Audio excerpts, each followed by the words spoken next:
இந்தியாவில் மட்டும் தமிழ்நாட்டில் மட்டும் இல்லங்க, இந்தியாவிலே வரலாற்றிலேயே முதல் முறையாக ரிவ்யூ சிஸ்டம், அதாவது பிளேயர்ஸ்க்கு ரெஃபரி டிசிஷன்ல டவுன் பண்ணி ரிவ்யூ எடுத்துக்கலாம்.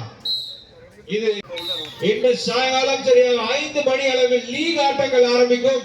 லீக் ஆட்டங்களில் இந்தியாவின் தலை சிறந்த 12 அணிகள் இதே போல சிறப்பாக ஒளிபரப்பிக் கொண்டிருக்கும் டிஎம்எஸ் ஆப்பநாடு அணியினரையும் வந்தோடு ஹலோ இப்போது நமது மத்தியில் வருகை தந்திருக்கும் நமது ஜிவி நெல்லை பெருமை ஜிவி ஸ்போர்ட்ஸ் கிளப்பின் ஒரு ஸ்பைனல் கார்டு கூட சொல்லாங்க. நமது செக்ரட்டரி இருக்கிறார் ரசிகர்களே, பிபிஎஸ் பாலு நமது பெரிய தூணுங்க. இந்த டோர்னமெண்ட் நடைபெறுவதற்கு போட்டியிலிருந்து வெளியேற நேரிடும் என்பதை கருத்தில் கொண்டு விளையாடும்படி அன்போடு கேட்டுக்கொள்கிறோம். இந்த காலையில் நடைபெறும் இந்த ஆட்டங்கள் நாக் அவுட் முறையில் நடைபெறுகிறது. இதில் இந்த டோர்னமெண்ட்ல இருந்து வெளியே செல்வார்கள். கேரளா பாயிண்ட் போனஸ் மட்டுமே எடுத்து அம்பையர் ஒன்னும் ரெஃபரியும் அப்பப்போ அசிஸ்டன்ட் ஸ்கோரை பார்த்துக்காங்க.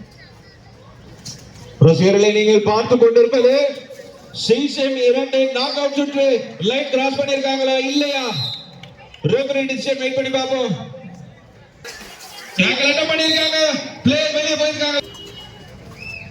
டீம் ஆல் அவுட் பண்ணியே ஆகணும் கேரளா. பட் ஆனா அகைன் போனஸ் அட்டெம்ப்ட் பண்ணிருக்காங்க. போனஸ் எடுத்து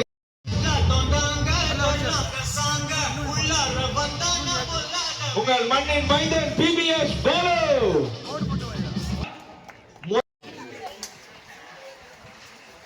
நமக்கு சீரம் சிறப்புமாக இந்த நிகழ்ச்சியை டிஜே செய்து கொண்டிருக்கும் நமது டிஜே டீம், டிஜே சாம்ஸ் தலைமையிலாக டிஜே செல்வா, டிஜே ஷிஃபா அவர்கள் வருகை தந்திருக்கிறார்கள். அவருக்கு வருக வருக என வரவேற்கிறோம். இந்த ஆட்டத்தினை தொடர்ந்து அடுத்த ஆட்டம் திருநெல்வேலி மற்றும் கல்கி அணியினர். Ladies and gentlemen, today evening there's a lot of programs waiting for you. We have professional dance team. நெல்லையின் பெருமை நேற்று நடைபெறாத ஆட்டங்கள் அனைத்தும் தற்போது பகலிலும் ஏற்கனவே நாங்கள்